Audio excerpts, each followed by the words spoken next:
Magandang araw mga ka-Drybergs! Pag-uusapan natin ang mga dahilan sa likod ng permanenteng pagsasara ng Cavitex Cabiyestan Toll Plaza simula ngayong Marso. Ang desisyon na isara ang toll plaza ay batay sa mga safety concern.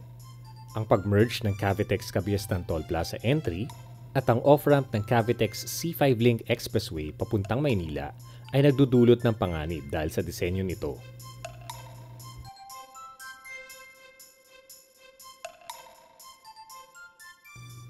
Upang matugunan ng mga safety concern, napagdesisyonan na tuluyan ng isara ang Cavitex Cabiyestan Toll Plaza.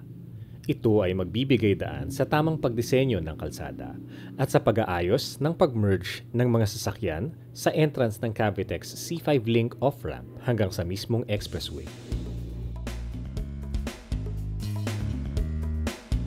Bilang resulta, makikinabang ang mga motorista sa mas ligtas at mas maayos na driving experience.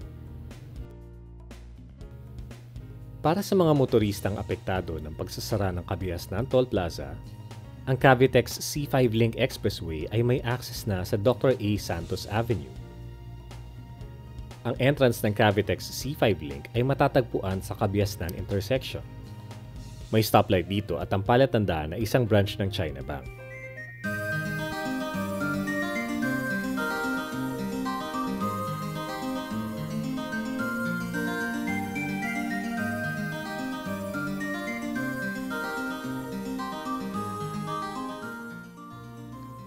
Ang toll rate para sa entrance ng Cavitex C5 Link ay 36 pesos.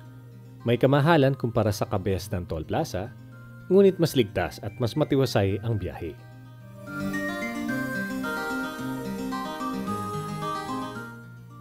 Ang mga pagbabagong ito ay naglalayang lumikha ng mas ligtas at mas maayos na driving experience para sa mga motorista.